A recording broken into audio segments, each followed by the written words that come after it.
નમસ્કાર વિદ્યાર્થી મિત્રો, આપણે સંભાવના ચેપ્ટર ચાલી રહ્યો છે તેમાં કેટલાક એવા બેઝિક એવા સાદા દાખલા આપણે જોયા હતા. હવે આગળ વધીએ તેમાં લખો ઉદાહરણ. એક બેંકના કેશ વિભાગમાં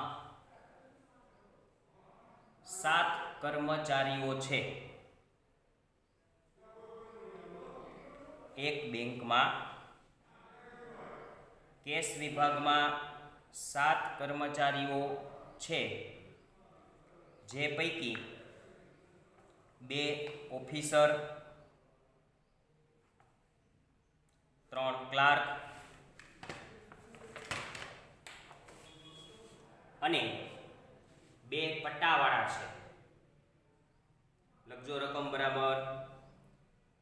કુલ 7 કર્મચારી નોકરી કરે છે, એમાંથી 2 છે ઓફિસર છે, 3 ક્લાર્ક છે અને 2 પટ્ટાવાળા છે. તો લખજો આગળ. આ વિભાગના કર્મચારીઓમાંથી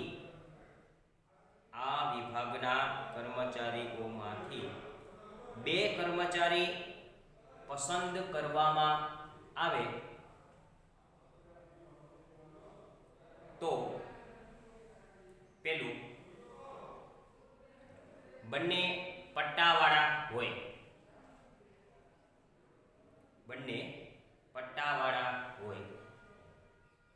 નંબર 2, બંને ક્લાર્ક હોય. 3, એક ઓફિસર અને એક ક્લાર્ક હોય. તેની સંભાવના મેળવો. બરાબર. તો હવે આપણે જોઈએ કે ટોટલ 7 કર્મચારીઓ છે. કુલ 7 કર્મચારીઓ છે, જેમાંથી 2 ઓફિસર,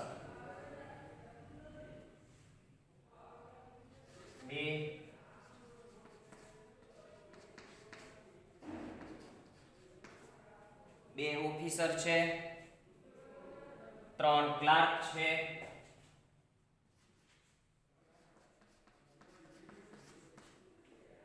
અને 2 પટ્ટાવાળા છે.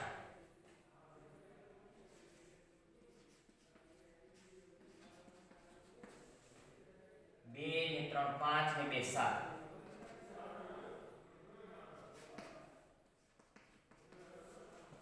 કુલ 7 કર્મચારીઓ થયા. બરાબર. કઈ રીતે? 2 ઓફિસર, 3 ક્લાર્ક અને 2 પટ્ટાવાળા. એવી રીતે કુલ મળીને 7. હવે આ ટોટલ 7 કર્મચારીઓ છે, જેમાંથી 2 કર્મચારીઓની પસંદગી કરવામાં આવે છે. બરાબર. એટલે પહેલા તો આપણે સાદા દાખલા છે, તો પહેલા આપણે n એટલે કે કુલ એકમ મેળવી લેશું કે કુલ કર્મચારીઓ છે 7, એમાંથી 2 કર્મચારીની પસંદગી કરવાની છે. કુલ છે 7, એમાંથી પસંદગી કરવાની છે 2 ની. બરાબર. તો આનું આપણે સાદુરૂપ આપીએ 7c2. તો 2 સ્ટેપ સુધી આપણે આગળ જવાનું થશે. 7 × 6 છેદમાં રિટર્ન જવાનું. જે સ્ટેપ આપણું લખેલું છે છેલ્લે, ત્યાંથી રિટર્ન જવાનું કહીએ એટલે આપણે હંમેશા 1 સુધી જવાનું હોય. બરાબર. ઓકે. 2 × 1 આનું સાદુરૂપ આપો એટલે 21 થશે. તો આ આપણી પાસે n મળ્યો. બરાબર. કઈ રીતે થયો પાછું સમજી લ્યો કે કુલ કર્મચારી છે 7, એમાંથી 2 વ્યક્તિઓની પસંદગી કરવાની છે, બરાબર. એટલે આપણે પહેલા n મેળવવો પડે કે n = 7c2, બરાબર. તો આનું આપણે સાદું રૂપ આપવાનું છે. અહીંયા છેલ્લી સંખ્યા જોવાની, અહીંયા 2 છે એટલે આપણે 2 સ્ટેપ સુધી લખવાનું થાય, આગળ વધવાનું. આ 7 થી ચાલુ કરવાના, 7 એને ગુણ્યા 6, 2 સ્ટેપ થઈ ગયા. છેદમાં છેલ્લું સ્ટેપ હોય ત્યાંથી આપણે રિટર્ન જવાનું 1 સુધી, એટલે કે 2 ગુણ્યા 1. હવે આનું સાદું રૂપ આપીએ એટલે કે 21 થાય, બરાબર. કદાચ એવી રીતે હોત, માની લ્યો કે આપણે 3 એકમની પસંદગી કરવી છે, 3 એકમની, તો 7c3 હોય તો આપણે 3 સ્ટેપ સુધી આપણે આગળ ખસવાનું થાય. 7, 6 અને 5, 3 સ્ટેપ થઈ ગયા. અહીંયા 3 છે એટલે આપણે 3 સ્ટેપ કર્યા, 7, 6 અને 5. છેદમાં રિટર્ન જવાનું, જે છેલ્લું પદ છે 3, ત્યાંથી આપણે આગળ જવાનું, 3 ગુણ્યા 2 ગુણ્યા 1, બરાબર. તો આનું છેદ ઉડાડીએ, 2 તેરી 6 અને 3 ગુણ્યા એટલે 35 એનો જવાબ આવે, બરાબર. એવી જ રીતે માની લ્યો કે આપણે બીજું છે કે 5c2, આનું આપણે સાદું રૂપ આપવું છે 5c2 નું. તો આપણે 2 સ્ટેપ છે, પહેલા તો આગળ ખસવાના છે. તો 5 × 4, 2 સ્ટેપ થઈ ગયા. છેદમાં જવાનું રિટર્ન, જે છેલ્લું પદ છે 2, ત્યાંથી આપણે રિટર્ન જવાનું છે, એટલે કે 2 ગુણ્યા 1. આનું સાદું રૂપ તમે આપો એટલે 10 થાય, બરાબર. તો આવી રીતે આપણે n મેળવી શકાય. અહીંયા આપણે દાખલામાં 7c2 છે, જેનું સાદું રૂપ છે 21 આવ્યું. આ આપણી પાસે n છે. હવે આપણે શરત મુજબ m મેળવશું. પહેલી શરતમાં કીધું છે કે બંને પટ્ટાવાળા હોય, બંને પટ્ટાવાળા હોય તેને ઘટના એ કહીએ. પટ્ટાવાળા છે 2, યાદચ્છિક રીતે પસંદગી કરવાની છે 2 ની, બરાબર. અને આ પહેલી શરતમાં આપણને કીધું છે કે બંને પટ્ટાવાળા હોય, બરાબર. તો therefore તેને સાનુકૂળ પરિણામ m = પટ્ટાવાળા કેટલા, તો કે 2. પસંદગી કરવાની, તો કે 2, બરાબર. 2c2, બંને અંક સરખા હોય એટલે એનો આન્સર છે 1 થાય. પછી એનું આવી રીતે કેલ્ક્યુલેશન કરવા ના બેસાય, બરાબર. અમુક છે તે આપણને ખબર હોવી જોઈએ. 2c2 એટલે કે 1.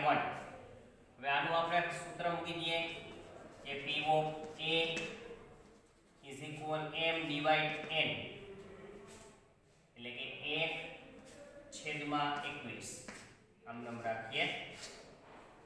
પહેલી શરતનો જવાબ આવશે 1/21, બરાબર. અહીંયા માની લ્યો કે આ 2c2 એટલે તેનો આન્સર છે તે 1 આવ્યો. કદાચ ત્યાં એમ હોત કે 5c5 તો એનો આન્સર પણ 1 જ આવે. એમ હોત કે 6c6 તો એનો આન્સર પણ 1 જ આવે. ટૂંકમાં બંને બાજુ સરખા અંક હોય તો તેની ગણતરી કરવા ના બેસાય. આપણને ખ્યાલ હોવો જોઈએ કે તેનો જવાબ છે તે 1 જ આવે, બરાબર. તો આપણો પહેલી કન્ડિશનનો જવાબ થયો. ત્યાર પછી બીજી શરત આપી છે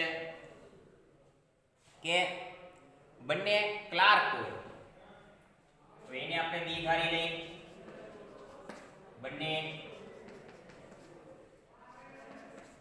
ક્લાર્ક હોય તેને ઘટના બી કહીએ.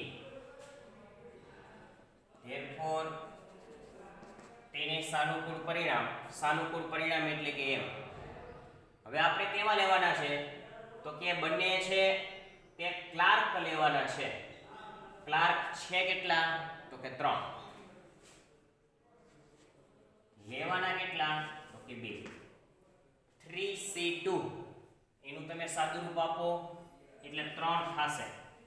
આવી રીતે 3C2 એટલે 2 સ્ટેપ આપણે લખવાના છે. 3 ગુણ્યા 2 2 સ્ટેપ થઈ ગયા. છેદમાં છેલ્લો અંક 2 છે એટલે 2 થી રિટર્ન જાઓ. 2 * 1 આનું સાદુરૂપ આપો એટલે 3. બરાબર. અને ટૂંકમાં યાદ રાખવું હોય તો જે આગળનો અંક છે એના કરતા પાછળનો અંક 1 ઓછો હોય.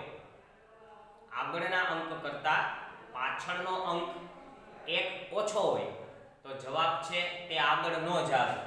બરાબર. તો જો આગળ છે તે 3 છે એટલે આનો જવાબ છે તે ઈ જ આવ્યો. એની બદલે એમ માની લ્યો કે 5C4 તો જો આમાં પણ એમ જ છે. આગળ કરતા પાછળનો અંક છે તે 1 ઓછો છે એટલે એનો આન્સર છે કાંઈ આપણે ગણતરી કરવી ના હોય તો આપણને મોઢે ખ્યાલ આવી જાય કે આનો જવાબ છે તે 5 જ આવશે. બરાબર. તો પાછું અહીંયા આપણે સૂત્ર મૂકી દઈએ કે P of B is equal m divide n. તો હવે આપણી પાસે m છે 3 અને n છે ટોટલ 21. તો આનું ટૂંકું સ્વરૂપ કરી નાખીએ. 3 એકુ અને 3 સત્તા એટલે કે 1/7. બીજી કંડીશનનો જવાબ આવશે 1/7. આવી જ રીતે ત્રીજી શરત છે જેમાં એક છે ઓફિસર લેવાનો છે અને એક ક્લાર્ક લેવાનો છે. નંબર 3 એક ઓફિસર અને એક ક્લાર્ક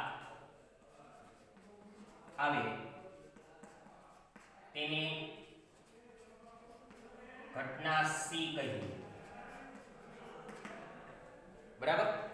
હવે આપણે શરતમાં શું લેવાનું છે તો કે એક ઓફિસર લેવાનો છે. બરાબર. એક ઓફિસર છે 2 લેવાનો કીધો છે અત્યારે 1 એટલે 2C1 મલ્ટીપ્લાય એક ક્લાર્ક આવે. ક્લાર્ક કેટલા છે? 3 લેવાનો છે 1. 2C1 નું તમે સાદુરૂપ આપો એટલે 2 થાય. 3C1 નું સાદુરૂપ આપો એટલે 3 થાય એટલે કે 6. ગમે ત્યાં છેલ્લો અંક 1 હોય એટલે આગળનો અંક હોય એ જ જવાબ આવે. બરાબર. 2C1 તો કે 2, 3C1 તો કે 3, એવી જ રીતે 5C1 તો એનો આન્સર 5 આવે. 10C1 તો એનો આન્સર 10 આવે. બરાબર. તો 2 એને ગુણ્યા 3 એટલે કે m આપણો થયો 6. વળી સૂત્ર મૂકી દો કે P of C is equal m divide n. 6/21 ટૂંકું સ્વરૂપ કરી નાખો 2/7. બરાબર છે. તો આવી રીતે દાખલાની ગણતરી થાય. બરાબર. મગજમાં ઉતારી લેજો. ટોટલ કર્મચારી 2 ને 3 5 એટલે 7 એટલે કુલ કર્મચારી થયા 7. એમાંથી 2 ની પસંદગી કરવાની છે એટલે કે n આપણી પાસે થયો 7C2 એનું આપણે સાદુરૂપ આપીએ એટલે કે 21. બરાબર. પહેલી શરતમાં એમ કીધું છે કે બંને પટ્ટાવાળા હોય તો પટ્ટાવાળા છે કેટલા તો કે 2 છે. લેવાના છે કેટલા તો કે 2 એટલે કે 2C2. આનું સાદુરૂપ આપશું આપણે એટલે કે 1 થશે. હવે જે આપણું સામાન્ય એવું સૂત્ર છે જેનો ઉપયોગ કરશું કે P of A is equal m divide n is equal m એટલે સાનુકૂળ પરિણામ છે 1 અને n એટલે કે કુલ પરિણામ છે 21 બરાબર. એવી જ રીતે બીજી શરત હતી કે બંને ક્લાર્ક હોય તો ક્લાર્ક આપણી પાસે છે કેટલા 3 પસંદગી કરવાની છે 2 એટલે કે 3c2 સાદરૂપ આપીએ એટલે કે 3 થાય. વળી આપણે સામાન્યનું સૂત્ર છે જેમાં મૂકી દેવાનું છે અંકેત તેનો કે 3/21 એનું ટૂંકું સ્વરૂપ કરીએ એટલે 1/7 આવશે. એવી જ રીતે ત્રીજી શરત છે કે એક ઓફિસર અને એક ક્લાર્ક. તો ઓફિસર છે 2 એમાંથી લેવાનો છે 1 એટલે કે 2c1 મલ્ટીપ્લાય ક્લાર્ક છે 3 લેવાનો છે 1 એટલે કે 3c1 2c1 એનું સાદુરૂપ 2 3c1 એનું સાદુરૂપ 3 એટલે કે આપણી પાસે m થશે 6. હવે સામાન્ય એનું સૂત્ર આપણે મૂકીએ કે P of C is equal m divide n એટલે કે m આપણે મેળવ્યો છે 6 અને n મેળવ્યા છે આપણે 21. એનું ટૂંકું સ્વરૂપ કરીએ એટલે કે 2/7. બરાબર સમજાઈ ગયો? બુકમાં ઉતારી લેજો. આવા જે બધા સાદા દાખલા કહેવાય વ્યાખ્યા અનુસારના બરાબર મગજમાં બેસાડજો.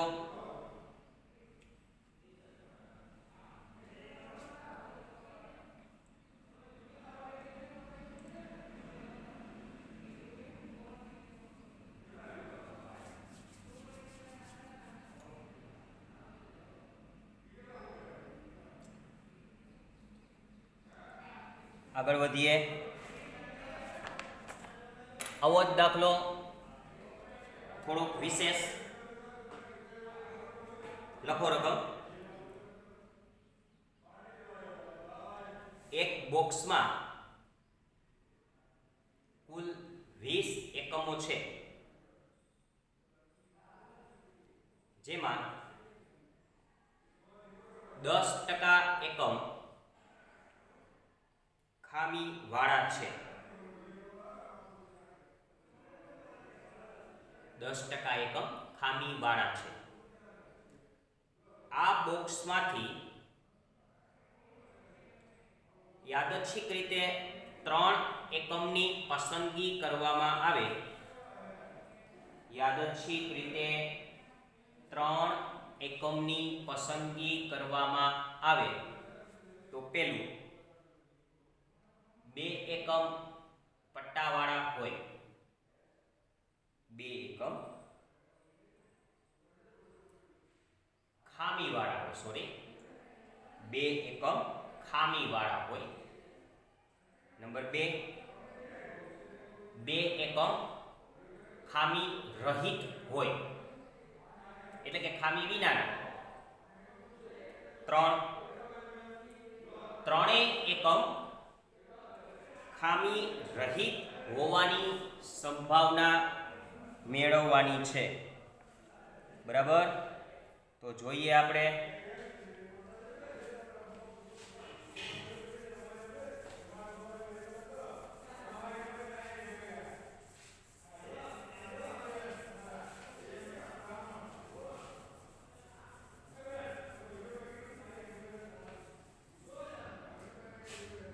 ચાલો જોઈએ. કુલ 20 એકમ છે.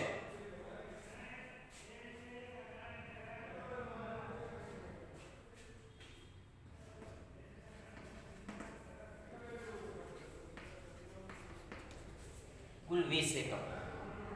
આમાંથી 10% એકમ ખામીવાળા એટલે કે 2.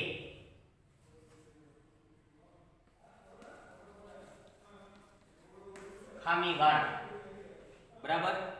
20 ના 10% કરીએ એટલે કે 2 થાય.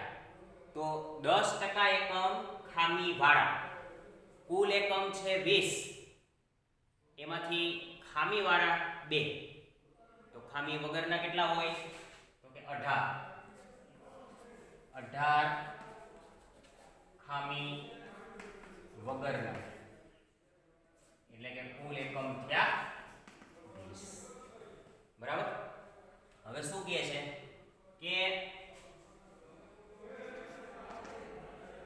આમાંથી 3 એકમની પસંદગી કરવાની છે.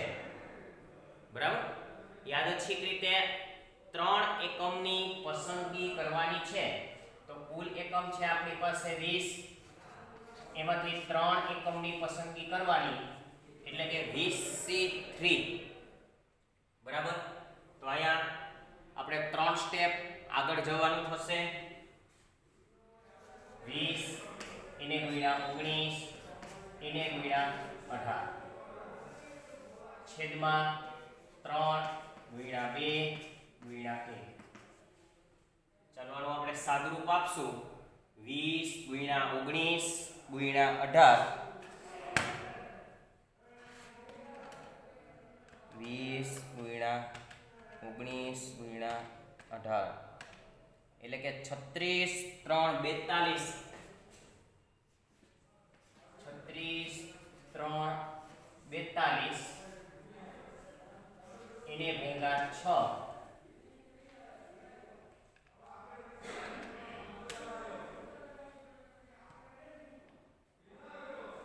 કઈક ભૂલ છે. 20 એને ગુણ્યા 19 એને ગુણ્યા 18, એટલે કે 59 40 છે, એને ભાગ્યા 6.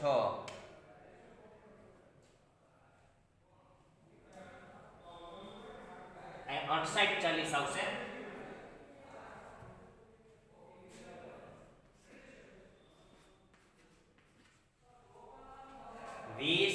એને ગુણ્યા 19 એને ગુણ્યા 18, બરાબર. એટલે 59 40 છેદમાં 3 ગુણ્યા 2, એટલે કે 6.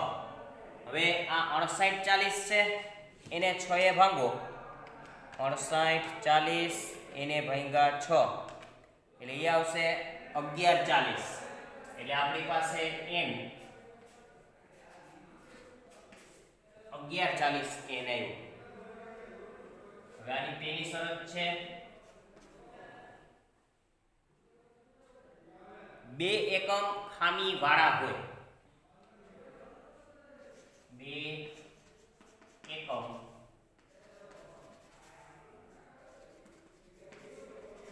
ખામી વાળા હોય તેને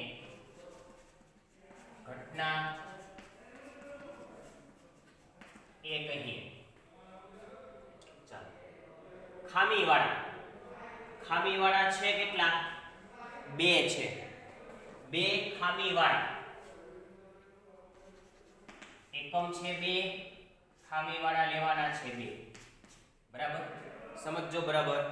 પણ અહીંયા આપણે યાદચ્છિક રીતે પસંદ 3 એકમ કરવાના છે. પસંદગી કેટલાની કરવાની છે? 3. બરાબર. એટલા જ માટે આપણે અહીંયા C3 હતું. તો આપણે ટોટલ 3 એકમની પસંદગી કરવાની છે. એમાંથી 2 એકમ પસંદ થઈ ગયા કે જે ખામીવાળા હતા. તો હજી 1 એકમ પસંદ કરવાનો બાકી રહે. તો બાકીના છે તે ખામી વગરના હોય. ખામી વગરના છે તે 18 છે. ઈ ખામી વગર 2C2 એનું સાદુરૂપ આપીએ એટલે 1, 18C1 એનું સાદુરૂપ આપીએ એટલે કે 18, એટલે કે m આવશે આપણી પાસે 18. બરાબર. કઈ રીતે થયું? તો કે 2C2 બંને સરખા હોય એટલે એનો આન્સર છે તે 1 આવે મલ્ટીપ્લાય 18C1, બરાબર. એટલે કે એનો સાદુરૂપ 18. 18 એકુ 18. સૂત્ર મૂકી દઈએ કે P of A is equal m divide n, એટલે કે 18 છેદમાં 11 40. ભાંગી નાખીએ આને આપણે.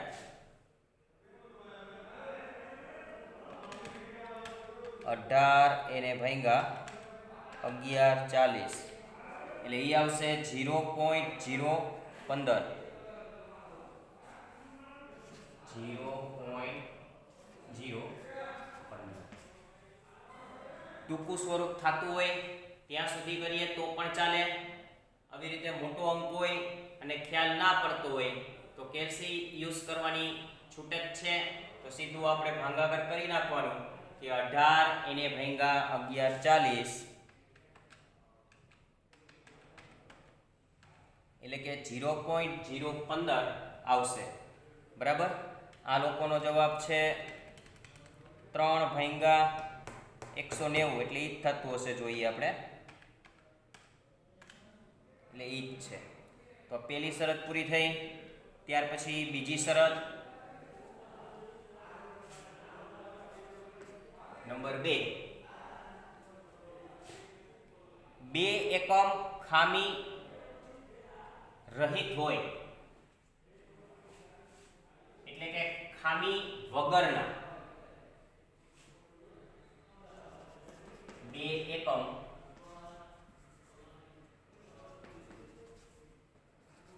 ખામી વગરના આવે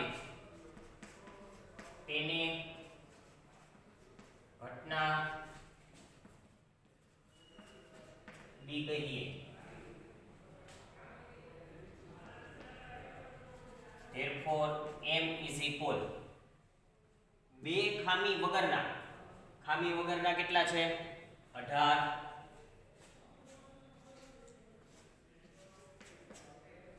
ટોટલ કેટલાની પસંદગી કરવાની છે તો કે 3 ની. એટલે કે 2 ખામી વગરના છે તો એનો મીનિંગ એમ થયો કે બાકીનો હજી એક ઘટે છે તે ખામી વાળો હશે. તો ખામી વાળા છે 2, એમાંથી પસંદ કરવાનો એકનો. 18C2 આનું સાદુરૂપ આપવાનું તો સેટ સાઈડમાં આપી દઈ, ત્યાં આપી દો તો પણ ચાલે. એક 2 સ્ટેપ આગળ જવાના. 18 × 17 છેદમાં 2 × 1 સાદુરૂપ આપી આનું 18 × 17 એને ભાંગ્યા 2 એટલે કે 153.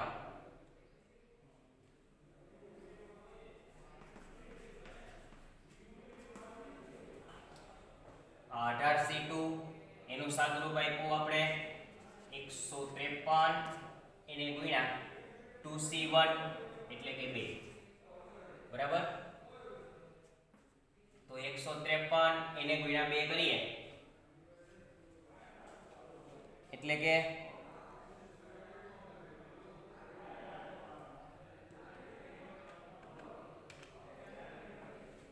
306. સૂત્રમાં મૂકી દઈએ P of P m divided n 306 એને ભાંગ્યા 1140. બરાબર. P of P આવ્યો 306 એને ભાંગ્યા 1140 કરીએ. 306 એને ભાંગ્યા 1140 એટલે કે 0.27.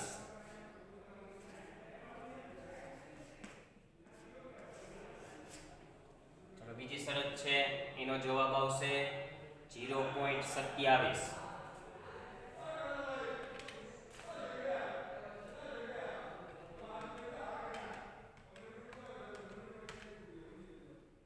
ત્યાર પછી ત્રીજી શરત.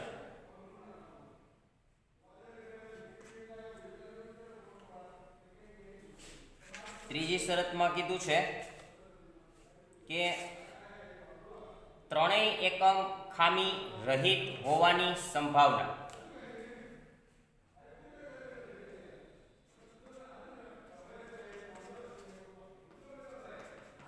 ત્રણેય એકમ ખામી રહિત એટલે કે ખામી વગરના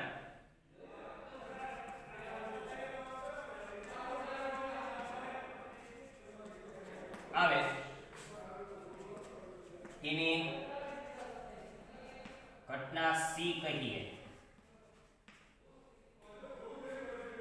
તો તેને સાનુકૂળ પરિણામ m = ત્રણેય ખામી વગરના કેટલા છે તો કે 18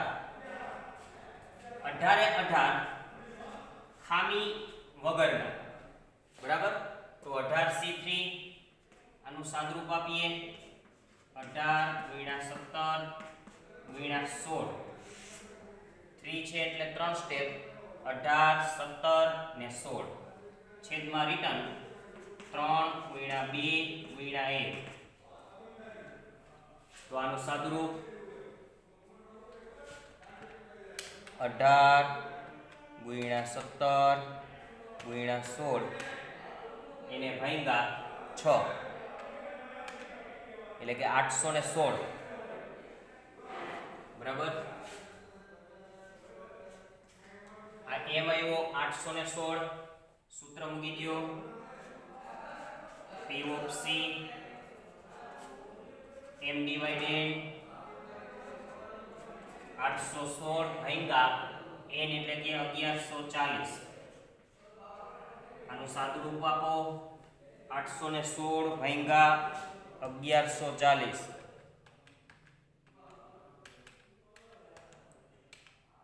એટલે કે 0.72